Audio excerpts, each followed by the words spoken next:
नमस्कार आप सभी को द पिलर्स इंस्टीट्यूट में आपका स्वागत है। आज का जो टॉपिक है वो ई विटॉल के ऊपर है। ये टॉपिक साइंस एंड टेक से रिलेटेड है और यूपीएससी में साइंस एंड टेक से क्वेश्चन आपको प्री और मेंस दोनों में ही मिल जाएंगे। उसके साथ साथ जो वन लाइनर्स क्वेश्चन होते हैं वो बीपीएससी में भी मिलते हैं साइंस से।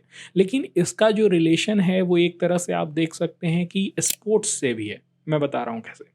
देखिए, पहला न्यूज़ तो ये जो सामने आ रहा है वो है कि 2024 में आपका ओलंपिक्स है और 2024 में जो ओलंपिक्स है उसमें एक नई टेक्नोलॉजी को हम लोगों के सामने रखी जाएगी। वोलोकॉप्टर नाम की एक कंपनी है जो इस तरह के ई विटॉल को क्या करने वाला है, इनॉग्रेट करने वाला है, स्टार्ट करने वाला है, जिससे पूरा दुनिया ओलंपिक में क्या कर सकता है, देख सकता है कि एक नई टेक्नोलॉजी आ रही है।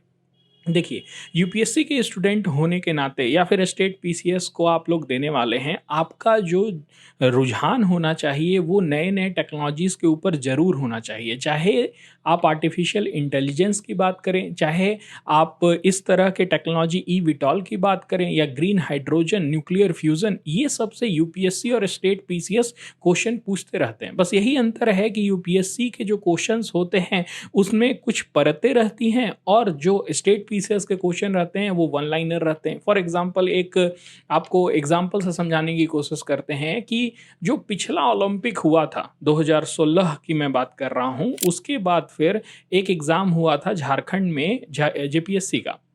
अब जेपीएससी ने क्या किया था, उस ओलंपिक से रिलेटेड एक देश के बारे में पूछा था, तुवालू नाम के कंट्री के बारे में। अब आप समझिए, ओलंपिक में जो भी इंपॉर्टेंट चीज होता है, जैसे तुवालू एक ऐसा कंट्री था जो कभी उतना पार्टिसिपेट नहीं करता था, छोटा सा आइलैंड है, तो समथिंग डिफरेंट है और उसके बारे में न्यूज़ में उस समय आ रहा था। इसलिए स्टेट पीसीएस के कुछ एग्जामिनेशन में हम लोगों को देखने को मिला कि वहाँ से क्वेश्चन दिया गया है। उसी तरह से मैं बता रहा हूँ कि 2024 में ओलंपिक है और उससे रिलेटेड कुछ अगर इस तरह का न्यूज़ आ रहा है, जैसे ये ई विटॉल आया है कि इसका इनॉग्रेशन होगा, पूरा दुनिया देखेगा कि ई विटॉल एक नई टेक्नोलॉजी जो है वो आ रही है, तो हो सकता है कि डायरेक्ट बीपीएससी वन लाइन में एक क्वेश्चन पूछ दे कि कौन सी नई टेक्नोलॉजी है या फिर ई विटॉल क्या होता है, ये किसको रिप्लेस करने वाला है, जो कि हम लोग इस पूरे वीडियो में समझने की कोशिश करेंगे। तो सबसे पहला तो बेसिक यही होता है कि ये ई विटॉल होता क्या है। तो ये है तो दिख तो रहा है हेलीकॉप्टर की तरह ही, और है भी हेलीकॉप्टर की ही प्रिंसिपल पर काम करता हुआ। जैसे कि देखिए, अगर हम लोग बात करें हेलीकॉप्टर का, तो वो क्या करता है, टेक ऑफ करता है और उसके बाद फिर लैंडिंग करता है। ये भी वही करता है, एक ही जगह से वो टेक ऑफ करने में सक्षम है और दूसरे जगह पर सीधे सीधे वर्टिकल वर्टिकल वो टेक ऑफ कर लेगा और वर्टिकल लैंडिंग कर लेगा। ये काम ईवीटॉल भी कर सकता है और हेलीकॉप्टर भी कर सकता है। बट डिफरेंस यही है कि ईवीटॉल जो है वो इलेक्ट्रिकल है, ये इसमें बैटरीज लगी हुई हैं, वेयर एज जो हेलीकॉप्टर होता है वो क्या करता है, इंजन्स में, कंबशन इंजन्स के ऊपर वर्क करता है। तो ईवीटॉल का फुल फॉर्म है electric vertical take off and landing vehicles. ये एक नई टेक्नोलॉजी है। आप देखिए देखिए, हम लोग कार को देख रहे हैं, कार जो है वो इलेक्ट्रिकल आ रहे हैं, बाइक इलेक्ट्रिकल्स आते हैं, सब आ रहे हैं। लेकिन इतने बड़े बड़े जो मशीन्स जब इलेक्ट्रिकल आने लगेंगे तो वो एक नई टेक्नोलॉजी होगी और इसके ऊपर जो अभी डेवलपमेंट हो रहा है वो एक सोचने की बात है कि पूरा दुनिया जो है वो इलेक्ट्रिक की तरफ ज़्यादा मूव कर रहा है। यानी आप समझ सकते हैं ग्रीन या फिर कार्बन न्यूट्रलिटी, कार्बन उत्सर्जन को कम करने की तरफ ज़्यादा मूव कर रहा है। बहुत सारे फायदे हैं इसके और बहुत सारे नुकसान भी हैं, क्योंकि अभी अभी ये नई टेक्नोलॉजी है, अभी फुल टेस्टेड नहीं है। इसके ऊपर ध्यान देते हैं। सबसे पहला तो ये बोला जा रहा है कि ये लो कॉस्ट का है। देखिए, हेलीकॉप्टर से ही कंपेयर किया जा रहा है। हेलीकॉप्टर जहां पर हाई कॉस्ट का होता है, ये लो कॉस्ट का है। इसका जो बेनिफिट है वो यही है कि ये नॉइज उतना नहीं करेगा। हेलीकॉप्टर चलता है तो बहुत नॉइज करता है क्योंकि उसका इंजन डिफरेंट है। इसका इंजन जो है वो इलेक्ट्रिक मोटर के ऊपर चलता है, तो ये क्या है, आपका बहुत ही कम साउंड में अपना वर्क करता है। कंपैरिजन विद हेलीकॉप्टर बहुत ज़रूरी है, क्योंकि हो सकता है कि आने वाले समय में ये हेलीकॉप्टर को पूरी तरह से रिप्लेस कर दे। पूरी तरह से तो नहीं करेगा क्योंकि कुछ प्रॉब्लम्स है, उसको भी डिस्कस करेंगे, लेकिन ऑफ कोर्स एक अल्टरनेटिव की तरह जरूर ईवीटॉल सामने आ रहा है। ईवीटॉल क्या होता है, मोर कॉस्ट इफेक्टिव है। जितना बनाने में इसको लगेगा उससे कम दाम में आप क्या कर सकते हैं, ये ईवीटॉल को बना सकते हैं। और सबसे इम्पॉर्टेंट पॉइंट तो ये है ना कि हेलीकॉप्टर में जो इंजन होते हैं ना वो बहुत बार फेल कर जाते हैं। हम लोगों ने बहुत लोगों को खोया भी है हेलीकॉप्टर क्रैश में। चाहे आप आंध्र प्रदेश के सीएम जो थे उनकी बात करें, चाहे जो हमारे अभी जनरल थे उनकी बात करें, तो पॉइंट वही है कि हम लोगों ने हेलीकॉप्टर एक्सीडेंट्स बहुत सारे देखे हैं। जब one place to another place जाना है और उसमें अगर इफेक्टिव वे में लो कॉस्ट में एक बहुत ही अच्छा मशीन हमारे पास आ जाए ई विटॉल की तरह, तो वो बहुत ही बेटर होगा। इसीलिए बोला जा रहा है कि ये एक्सपेंसिव में नहीं होगा ऑपरेट करने में, और इसका मल्टीपल पॉइंट ऑफ फेलियर नहीं होगा। बिकॉज देखिए, कॉम्प्लेक्स इंजीनियरिंग होती है हेलीकॉप्टर की कंबशन इंजन्स की, ओके। वेयर एज अगर बात करें हम लोग ई विटॉल की, तो सिंपल है, इलेक्ट्रिक मोटर लगा हुआ है, यानी कि बैटरी से ही वो मोटर चलेगा और जो रोटर है वो घूमेगा। तो इसके वजह से आप इतना समझ लें कि इसमें कॉम्प्लेक्सिटी, जो जटिलता है वो कम है, इसलिए फेल होने का जो चांसेस है वो बहुत ही ज़्यादा कम रहता है हेलीकॉप्टर से अगर हम लोग कंपेयर करें तो।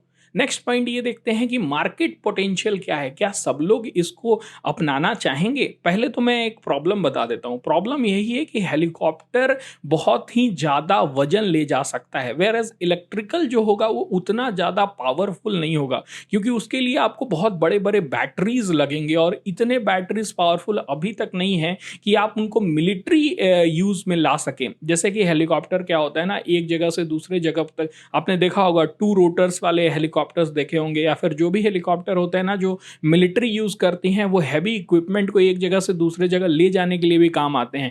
तो उसमें ये क्या हो जाएगा, फेल कर जाएगा। मान लीजिए भारी सामान उठा रहा है, उठा तो लिया, ले जाने समय बैटरी खत्म हो गया तो गिर ना जाएगा। तो इसीलिए बात की जा रही है कि अभी ऐसा नहीं है कि पूरी तरह से वो रिप्लेस कर देगा हेलीकॉप्टर को, बट एक बहुत ही अच्छा अल्टरनेटिव जरूर है। अगर आपको ई विटॉल की मार्केट की बात करें ना, तो देखिए बहुत ही कम था एक समय में, लेकिन धीरे धीरे क्या हो रहा है, उसका जो मार्केट शेयर है वो बढ़ते जा रहा है, और 2035 तक जो अनुमान है वो $57 बिलियन का जो मार्केट शेयर है उसको रखने का है। और हेलीकॉप्टर को रिप्लेस करने की बात की जा रही है। बहुत सारे ऐसे सेक्टर हैं जहां पर हेलीकॉप्टर को ये रिप्लेस किया जा सकता है। मैं आपको बता रहा हूं क्यों। You can see out here, they are expected to outperform helicopter over time. कुछ समय के बाद फिर हेलीकॉप्टर को आउट परफॉर्म कर देंगे, और हेलीकॉप्टर का भी जो मार्केट है ना वो अभी करंट $47 बिलियन का है, उसी को धीरे धीरे रिप्लेस करेगा, हेलीकॉप्टर का यूज को कम करेगा, और ज्यादा से ज्यादा ई विटॉल हमें आने वाले फ्यूचर 2035 तक देखने को मिलेंगे।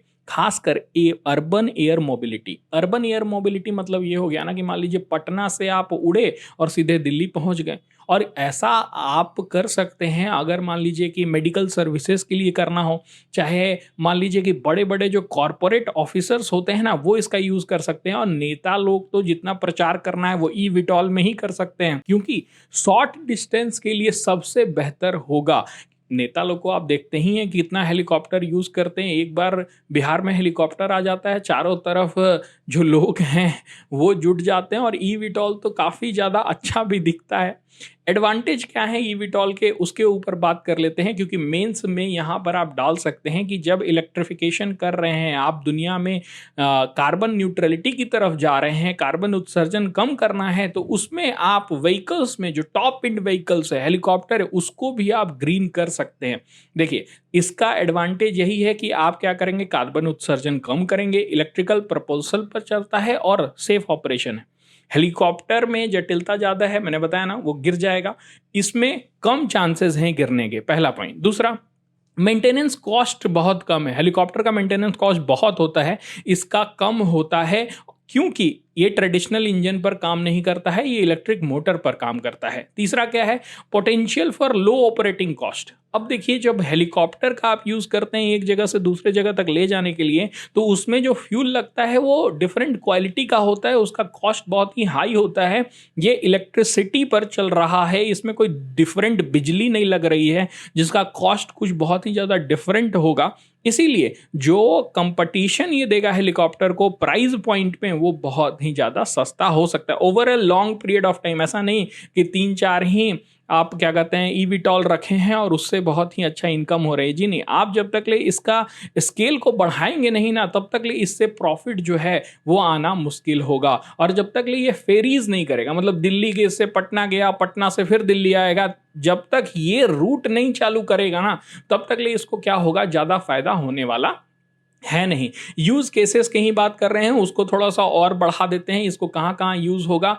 ये देखिए, ये एयर मेडिकल सर्विसेज में बहुत यूज होगा। गांव जो होता है जहाँ पर बहुत ही मुश्किल से, मान लीजिए अमीर लोग गांव में भी रहते हैं लेकिन वहां पर उतना इंफ्रास्ट्रक्चर नहीं रहता है, अगर इस तरह का पैड बना हुआ है जहां पर ये उतर सकता है, हेलीपैड है या फिर इसके लिए डिफरेंट जो आप ये इंफ्रास्ट्रक्चर देख रहे हैं वो मौजूद है, तो ये आसानी से कहीं पर भी उतर सकता है। और एयर मेडिकल सर्विसेज या फिर इको टूरिज्म की बात करें, ऐसे जगह पर जो लक्षद्वीप में पूरा घुमाना है किसी को ऊपर से, तो वहां के लिए भी यूज होता है। Passenger shuttle services, shuttle services वही हुआ फेरी टाइप कि या एक बार यहाँ गए, यहाँ से वहां गए। कॉर्पोरेट शटल भी कर सकता है, मान लीजिए कि कोई बहुत बड़ा कंपनी का मालिक है, उसको अपना एक ऑफिस से दूसरा ऑफिस जाना है, फैक्ट्री है मान लीजिए तमिलनाडु में और ऑफिस जो है वो बेंगलोर में है, तो आराम से इसका यूज करके क्या कर सकता है, जा सकता है। और आम आदमी के लिए आप वही समझ लीजिए कि अगर मान लीजिए मेडिकल सर्विसेज हो तो उसमें भी इसका बहुत अच्छा यूज होगा। लेकिन इतना अच्छा सब कुछ नहीं है, कुछ चैलेंजेस भी हैं इसमें। सबसे पहला तो चैलेंज यही है कि इसके लिए इंफ्रास्ट्रक्चर बनाना पड़ेगा, मान लीजिए अर्बन में ही है तो इस तरह के जो पैड हैं वो बनाने पड़ेंगे। एक देखिए, यहां से यहां जाना है तो इस तरह का पैड बनाया गया, तो इतना खर्च तो इसमें करना ही पड़ेगा अर्बन इलाके में। दूसरा पॉइंट इसका यह है कि अभी तक पब्लिक एक्सेप्टेंस नहीं है।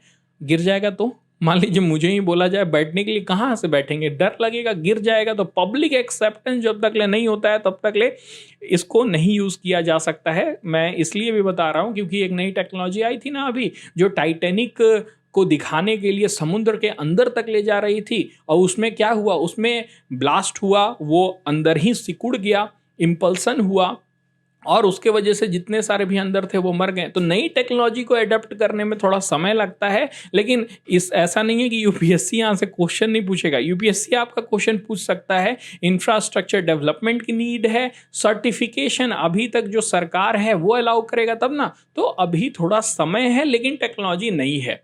बहुत सारे नए नए प्लेयर हैं, जैसे वोलोकॉप्टर हो गया, एयरबस हो गया, अरोरा पीएवी, विस्क कोरा, ये सारे लोग जो है ना वो इन्वेस्टमेंट कर रहे हैं, इवन पब्लिक फंडिंग कर रहे हैं ताकि पैसा जुटा सके और इस तरह का जो टेक्नोलॉजी है उसको जल्द से जल्द मार्केट में ला सकें। आप देख सकते हैं यहाँ पर exploring public funding option such as going public, public जा रहे हैं और पब्लिक से पैसा निकालेंगे ताकि इस तरह का एयर टैक्सी सर्विसेज जो हैं वो क्या कर सकें, स्टार्ट कर सकें। लास्टली मैं यही बात करना चाहूंगा कि सर्टिफिकेशन टारगेट जो है वो 2024 के अंत तक मिलेगा, 2030 तक हो सकता है लोग इसको अपनाने लगेंगे। बहुत अभी समय है, चैलेंजेस हैं, इंफ्रास्ट्रक्चर डेवलपमेंट ये सब करना पड़ेगा, लेकिन नया टेक्नोलॉजी है, यूपीएससी क्वेश्चन पूछ सकता है। इन सारे चीज को ध्यान में रखिए। मेंस में ये पॉइंट जोड़ सकते हैं कि कार्बन न्यूट्रलिटी अगर करना है तो हमें हाई एंड व्हीकल्स जो हैं जैसे हेलीकॉप्टर हो गया या फिर जेट इंजन हो गए, उनमें इलेक्ट्रिक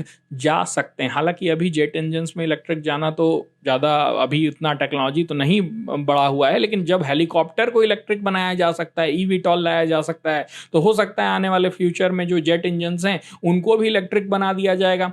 आप इलेक्ट्रिक प्लेन्स में उड़ करके जाएंगे। तो ये सारे नई फ्यूचर की नई टेक्नोलॉजीज हैं।